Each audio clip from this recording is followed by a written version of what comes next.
प्रभु तेरी वाणी जीवन की रोटी, नैनों की ज्योति अंधेरा मिटाती।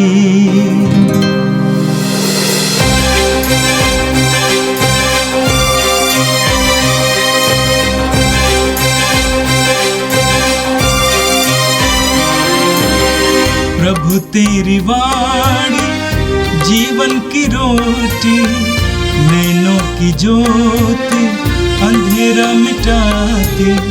प्रभु तेरी वाणी जीवन की रोटी, नैनों की ज्योति अंधेरा मिटाती। वाणी वाणी वाणी वाणी वाणी पवित्र है, शाश्वत है, जीवन का मन्ना है। 11 जून बृहस्पतिवार। पहला पाठ प्रेरित चरित अध्याय 11 पद संख्याएँ 21 से 26 तक, अध्याय 13 पद संख्याएँ 1 से 3 तक।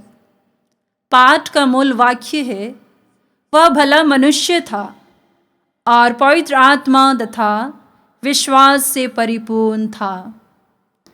बहुत से लोग विश्वासी बनकर प्रभु के पास लौट आए।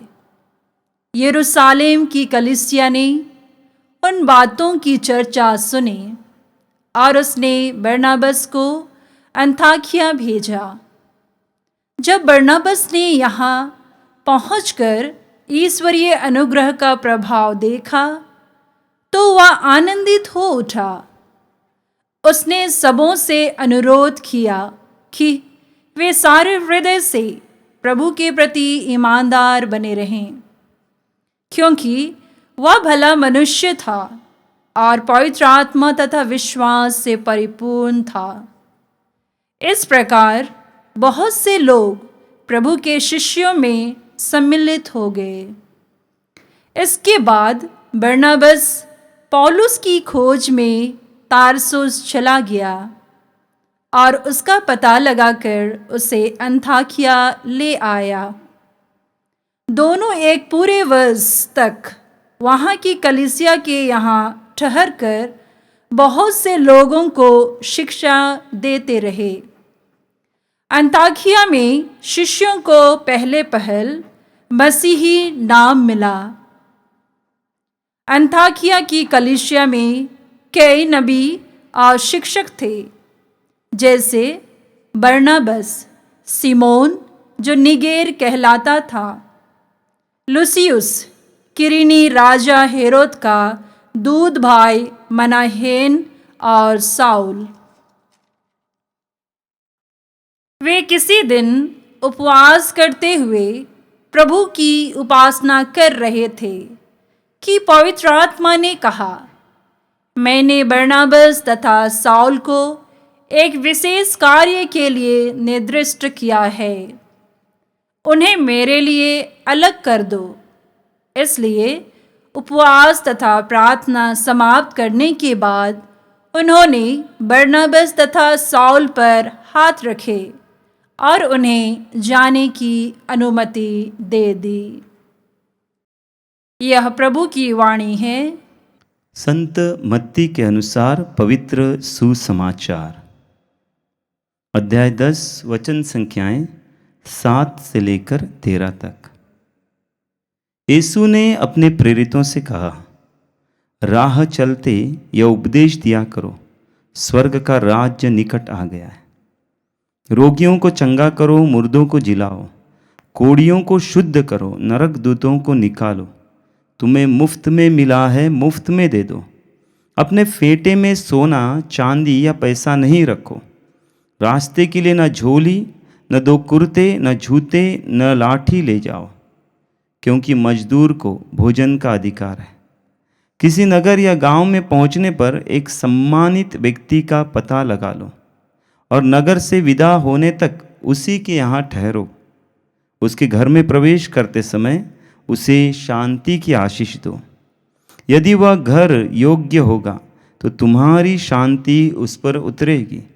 यदि वह घर योग्य नहीं होगा तो तुम्हारी शांति तुम्हारे पास लौट आएगी।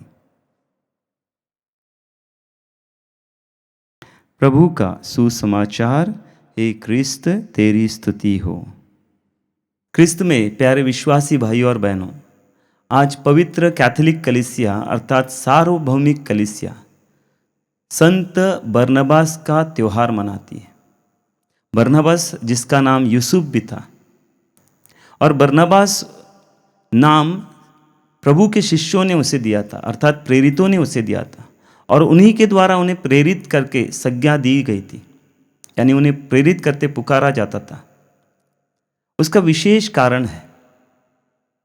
हम बरनबास का साधारण अर्थ समझते हैं कि एक प्रोत्साहन का पुत्र या सांत्वना का पुत्र, एक ऐसा व्यक्ति जो अपने जीवन में दूसरों के अंदर एक सकारात्मक सोच देखता है, दूसरों में प्रभु के उस महान कृपा को देखना चाहता है या देखता है। कार्य होने से पहले ही प्रभु की कृपा द्वारा जो कार्य हो रहा है उसको वो देखता है। इस प्रकार से हम बरनबास को देख सकते हैं, और उन्हीं का आज त्यौहार मना रहे हैं। नम्रता से और त्याग से परिपूर्ण व्यक्ति।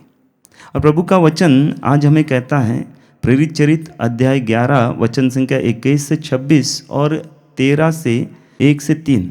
यहाँ पर वचन सुंदर रीति से हमें कहता है कि बरनबास भला मनुष्य था और पवित्र आत्मा तथा विश्वास से परिपूर्ण था। प्रेरित चरित शुरुआत में हमें एक बात कहता है, प्रभु उनका साथ दे रहा था और विश्वासियों की संख्या बढ़ रही थी, यानी विश्वासी लोग उसमें जुड़ रहे थे। और विश्वासी लोग जैसे ही जुड़ रहे थे, अंताकिया की कलीसिया बढ़ रही थी, वैसे ही प्रेरितों ने बरनबास को वहाँ पर भेजा। बरनबास जो सबसे पहले हम कह सकते हैं जो औरों में सकारात्मक सोच देखने वाला, जिसके अंदर परिपूर्णता की सकारात्मक सोच है, जो अपने आप को कभी आगे नहीं दिखाता है किंतु उन लोगों को आगे करता है जिनमें वो ईश्वर की कृपा को देखते हुए आनंद मनाता है। इसलिए पवित्र वचन हमें याद दिलाता है, जैसे ही बरनबास उस कलीसिया में पहुंचता है, वहाँ पर ईश्वर का अनुग्रह देखकर, ईश्वर का सामर्थ्य देखकर और ईश्वर में लोगों का विश्वास देखकर, बढ़ते हुए देखकर वो आनंद मनाता है। आज अगर हम देखेंगे, भले सांसारिक जीवन में कलीसिया हो, एक बात हम स्पष्ट देखते हैं, औरों के जीवन को बढ़ते हुए देखकर कहीं ना कहीं हमें अपने में कमी महसूस होने लगती है। औरों की कामयाबी, सफलता को देखकर कहीं ना कहीं हमें कहीं बाहर एक जलन सी महसूस होती है, ईर्ष्या सी महसूस होती है, या हो सकता है अपने में एक कमीपन आने की एक सोच आती है, नकारात्मकता की सोच। लेकिन यहाँ पर एक व्यक्ति है, बरनबास, कलीसिया का एक महत्वपूर्ण व्यक्ति हम कह सकते हैं, जो व्यक्ति प्रभु के कार्यों में इतना पूरी तरह से अपने आप को दे देता है। जहाँ पर वचन हमें याद दिलाता है, बरनबास ने अपना सब कुछ बेचकर प्रेरितों को दे दिया, प्रेरितों के चरणों में लाकर रख दिया। हम प्रभु के वचन में पढ़ते हैं, प्रभु का वचन जहाँ पर कहता है कि जहाँ पर तुम्हारा धन है वहीं पर तुम्हारा मन होगा, जहाँ पर तुम्हारा धन है वहीं पर तुम्हारा मन होगा। बरनबास का पूरा जीवन का धन प्रभु ही है, उसका स्वर्गीय संपत्ति की ओर अपना ध्यान है। इसलिए वचन कहता है कि उसने अपनी पूरी संपत्ति प्रेरितों के चरणों में आकर रख दी थी, और उसका पूरा ध्यान प्रभु के स्वर्गराज्य की ओर बढ़ने और उसको बढ़ाने में लगा हुआ था। एक बरनबास है जो एक पुल बनाने का कार्य करता है, एक मेल मिलाप का कार्य करता है। जहाँ पर हम प्रभु के वचन में पढ़ते हैं, जैसे ही पौलुस का मन बदलाव हो जाता है, यानी मन फिराव हो जाता है, और पौलुस शिष्यों में सम्मिलित होने की कोशिश करता है, लेकिन शिष्य डरने लगते हैं। शिष्य सोचते हैं कि ये व्यक्ति जो हमें मार रहा था, ईसाइयों मतलब प्रभु के अनुयायियों पर अत्याचार कर रहा था, वो कैसे अचानक बदल गया, कहीं कुछ गलत बात तो नहीं है। और वहीं पर वचन कहता है कि शिष्य डर रहे थे। वहाँ पर बरनबास आता है, पौलुस को आगे करता है। जहाँ जहाँ कलीसिया में वो जानता है कि पौलुस की ज़रूरत है, वो पौलुस को खोज कर लाता है और पौलुस को आगे बढ़ाता है। एक ऐसी सोच जो कलीसिया में आज ज़रूरी है। अपने आप को नहीं, बल्कि ऐसे लोगों को जो उस बात में पारंगत है, वो जो उस बात में पूरी तरह से अपने आप को मजबूत रीति से आगे बढ़ा रहे, उन लोगों को आगे बढ़ाने की सोच। ये सोच हम बरनबास की सकारात्मक सोच देखते हैं। वो लोगों में नकारात्मक सोच को ध्यान में नहीं देते हैं, वो लोगों में सबसे पहले सकारात्मकता की सोच देखते हैं। जिस प्रकार हम प्रभु यीशु को कहते हैं, या तो हम यूँ कह सकते हैं कि परिपूर्णता का बरनबास प्रभु यीशु है। जहाँ पर प्रभु यीशु को देखते हैं, वो जक्कैयुस में एक परिपूर्ण उद्धार पाने वाला एक व्यक्ति देखता है और जक्कैयुस को अपनाता है। वो पापिनी स्त्री में एक संत बनने वाली स्त्री को देखता है और उसको अपनाता है। उसी प्रकार की सोच बरनबास की सोच है। वो कलीसिया में मजबूती से आगे बढ़ाने के लिए एक ऐसी सोच लेकर हमारे सामने खड़ा है, जो सोच आज के कलीसिया में ज़रूरी है। इसलिए वचन हमें कहता है कि वह भला मनुष्य था और पवित्र आत्मा तथा विश्वास से परिपूर्ण था। भला मनुष्य था, पवित्र आत्मा और विश्वास, और उसी भलाई को दूसरों में देखने की कोशिश करता है। जो आप में है वहीं आप दूसरों में देखने की कोशिश करते हैं। आप अगर सकारात्मकता से भरपूर है, आप अगर प्रभु यीशु से भरपूर है, आप प्रभु यीशु को देने की सोच रखते हैं। और बरनबास अपने जीवन में वही कर रहा था, प्रभु यीशु को पूरी तरह से दूसरों में देने की एक सोच उसमें थी। स्वर्गीय राज्य को हर प्रकार से दूसरों में फैलाने की एक सोच उसमें थी। इसलिए प्रभु का वचन स्पष्ट कहता है, वो भला मनुष्य था और पवित्र आत्मा तथा विश्वास से परिपूर्ण था। वहीं पर हम आगे पढ़ते हैं कि वहाँ अंताकिया में शिष्यों को पहल मसीह नाम मिला। अंताकिया की कलीसिया में कई नबी और शिक्षक थे, उसमें एक था बरनबास।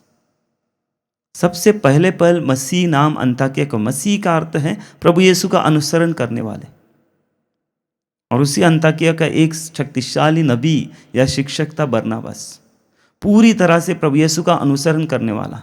जिस प्रकार हम प्रभु के वचन में पढ़ते, एक अमीर व्यक्ति प्रभु के पास आता है और प्रभु को कहता है कि मैंने इन सभी बातों का पालन किया है। प्रभु कहता है एक बात की कमी है, अपना सब कुछ बेचो और मेरे पीछे हो लो, अपना सब कुछ गरीबों को दो और मेरे पीछे हो लो। लेकिन वचन कहता है उसका चेहरा उतर गया। वहीं पर हम बरनबास को देखते हैं, अपना सब कुछ बेच देता है, सब कुछ बेच देता है, परिपूर्ण रीति से प्रभु यीशु का अनुसरण करने वाला व्यक्ति। इसी व्यक्ति को मसीह कहलाता है। इसीलिए अंताकिया के उस कलीसिया को मसीह पहल नाम दिया गया, क्योंकि मसीह का परिपूर्णता से अनुकरण करने के लिए अपने आप को तैयार किया। और वचन कहता है, आगे वचन कहता है कि जब वह एक साथ मिलकर प्रार्थना कर रहे थे, उपवास तथा प्रार्थना कर रहे थे, आत्मा का सामर्थ्य उनमें आ गया और पवित्र आत्मा के द्वारा उन्हें एक प्रेरणा मिली कि बरनबास और पौलुस को अलग किया जाए। विशेष रीति से अलग कार्य के लिए उन दोनों को अलग किया जाए, गैर यहूदियों के अलग किया जाए। प्रभु के मिशन की शुरुआत प्रार्थना से होती है। प्रभु के मिशन की शुरुआत एक होकर सामर्थ्य के साथ प्रार्थना से होती है। जहाँ पर एक पवित्र हृदय, जहाँ पर एक मसीह आचरण का हृदय है, और जो मसीह आचरण का हृदय प्रभु की ओर अपने आप को उठाने की सोच रखता है, वहाँ पर प्रभु का आत्मा कार्य करने लगता है। इसलिए मैं बार बार कह रहा हूँ कि कलीसिया में बरनबास जैसे मसीह की ज़रूरत है, जो अपने आप को आगे लेकर जाने वाला नहीं। हो सकता है वो पौलुस ना बने, लेकिन वो बरनबास जैसे दूसरों को आगे कर कर शक्तिशाली कार्य करने के लिए प्रभु के सामर्थ्य से आगे बढ़ने वाला, अधिक से अधिक नए लोगों को प्रभु की सेवकाई में लाने वाला। प्यारे विश्वासियों, आज के इस पहले पाठ में एक विशेष खासियत हमारे सामने रखी गई, बरनबास, जिसे प्रोत्साहन का पुत्र या सांत्वना का पुत्र कहा जाता है। एक प्रोत्साहन देने वाला। जब निराश है, कोई हताश है, कोई दुख में है, दर्द में है, कोई अपने आप को समझ नहीं पा रहा है, नकारात्मक सोच में है, उसको प्रोत्साहन देने का कार्य एक बरनबास जैसे व्यक्ति कर सकता है, जो ईश्वरीय सकारात्मक सोच लेकर आगे बढ़ सकता है। और कलीसिया ऐसे ही सकारात्मक सोच की तलाश में है, खोज में है, जहाँ पर हर एक व्यक्ति मसीह या बरनबास बनकर आगे बढ़ सके। क्रिस्त में प्यारे विश्वासी भाइयों और बहनों, जैसे हम सुसमाचार में प्रवेश करते हैं, आज का सुसमाचार जो मत्ती रचित सुसमाचार से लिया गया है, अध्याय 10, उसके वचन संख्याएं 7 से लेकर 13 तक। प्रभु का वचन हमें याद दिलाता है, जहाँ विधि विवरण ग्रंथ अध्याय 4 वचन संख्या 7 कहता है, क्योंकि ऐसा महान राष्ट्र कहाँ है जिसकी देवता उसके इतने निकट है जितना हमारा प्रभु ईश्वर हमारे निकट होता है, तब होता है जब हम उसकी दुहाई देते हैं। वहीं पर प्रभु का वचन मत्ती रचित सुसमाचार अध्याय 1:23 में हमें कहता है कि उसका नाम इम्मानुएल रखा जाएगा, जिसका अर्थ है ईश्वर हमारे साथ है। यूहन्ना रचित सुसमाचार अध्याय 1 वचन संख्या 14 कहता है, वचन देहधारी हुआ और हमारे बीच में निवास किया। और प्रेरित चरित सुंदर रीति से हमें कहता है, अध्याय 17 वचन संख्या 27, जहाँ पर प्रभु का वचन हमें कहता है, वह हम में से किसी से भी दूर नहीं है। हमारा प्रभु ईश्वर हम में से किसी से भी दूर नहीं है। और आज का सुसमाचार हमें कहता है, प्रभु यीशु ने अपने प्रेरितों से कहा, राह चलते या उपदेश दिया करो, स्वर्ग का राज्य निकट आ गया है। स्वर्ग का राज्य निकट आ गया है। इसलिए प्रभु यीशु मत्ती रचित सुसमाचार अध्याय 28-20 में हमें याद दिलाते हैं कि मैं संसार के अंत तक सदा तुम्हारे साथ रहूँगा।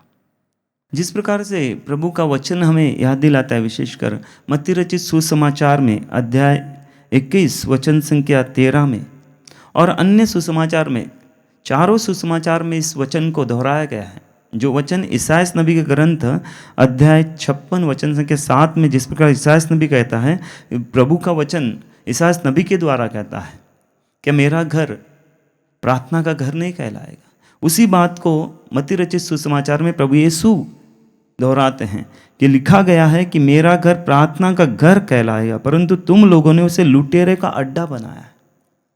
इसलिए वचन में वहाँ पर लिखा है, जो मुफ्त में दिया गया है मुफ्त में दे दो। कई बार हम इन बातों के द्वारा व्यापार बनाने लगते हैं, बाजार बनाने लगते हैं। कलीसिया एक बाजार का रूप लेने लगती है।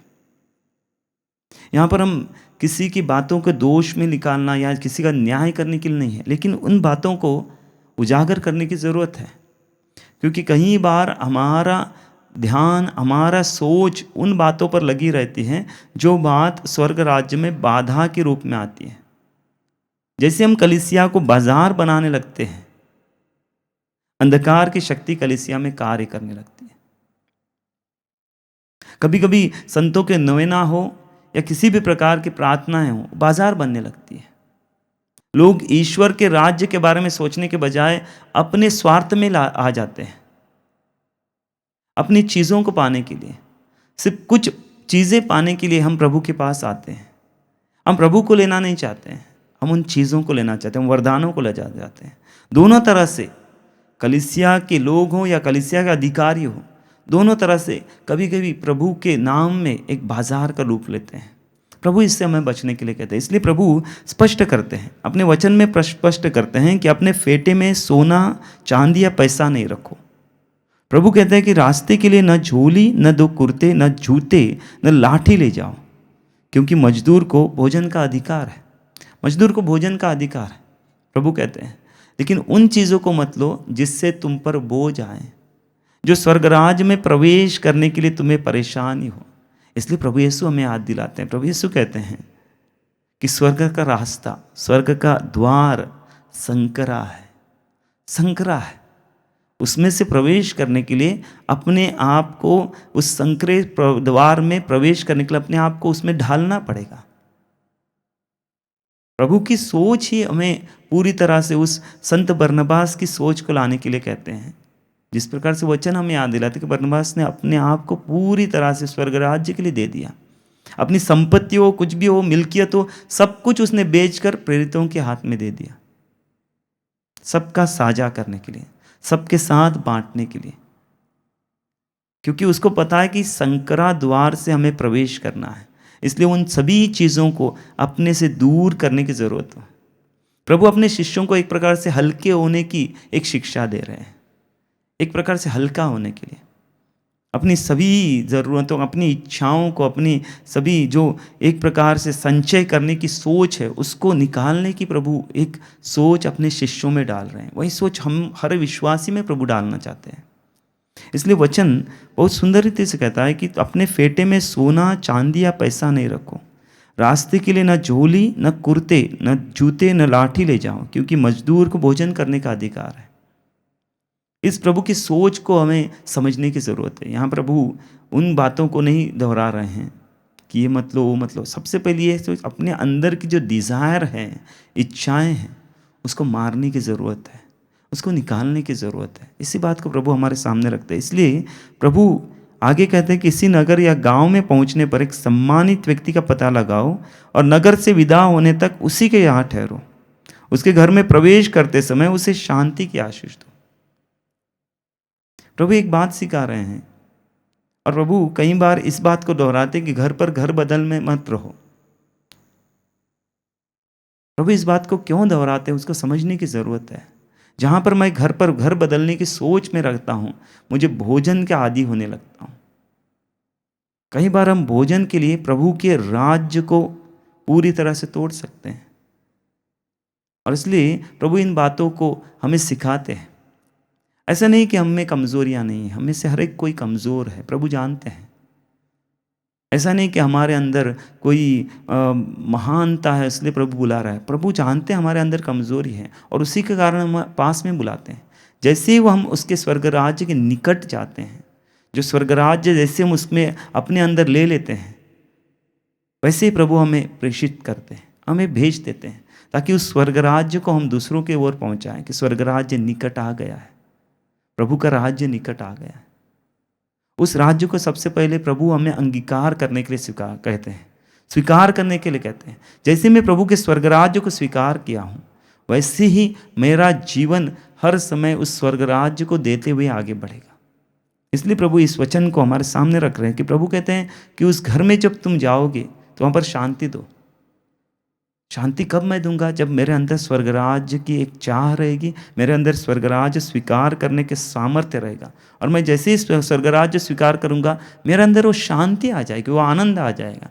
जहाँ पर मैं जाऊंगा प्रभु की शांति लेकर जाऊंगा और प्रभु की शांति उस परिवार में दूंगा। प्रभु आके कहते वह घर योग्य होगा, वह अगर स्वीकार करने के लिए तैयार है, वह अंगीकार करने के लिए तैयार है, तो उसमें शांति तुम्हारी बनी रहेगी। यदि वह घर योग्य नहीं रहेगा तो तुम्हारी शांति तुम्हारे पास लौट आएगी। यानी प्रभु कहते वो चिंता मत करो, वो घर सुधर रहा है नहीं सुधर रहा है, वो घर वापस आ रहा है नहीं वापस आ रहा है, वो कार्य मेरा है।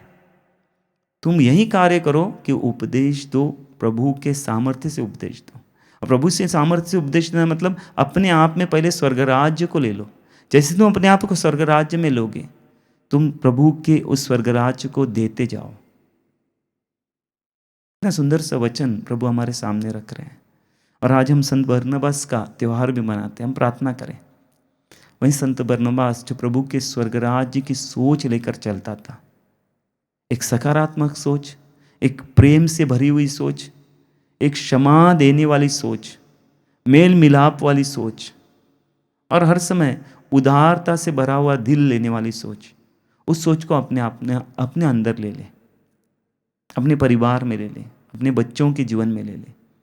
हम प्रार्थना करें कि प्रभु हम में से हर एक को संत बरनबास की तरह उदार बनाए, सकारात्मक सोच दे, एक पवित्रता की ईमानदारी की सोच दे, जो कलीसिया को, प्रभु के वचनों को बाजार ना बनाए, बल्कि हर एक व्यक्ति प्रभु की दृष्टि में प्रार्थना का घर हो, प्रभु का आत्मा वहाँ पर संचारित हो।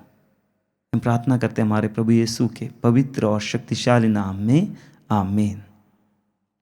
प्रभु तेरी वाणी जीवन की रोटी, नैनों की ज्योति अंधेरा मिटाती, वाणी वाणी वाणी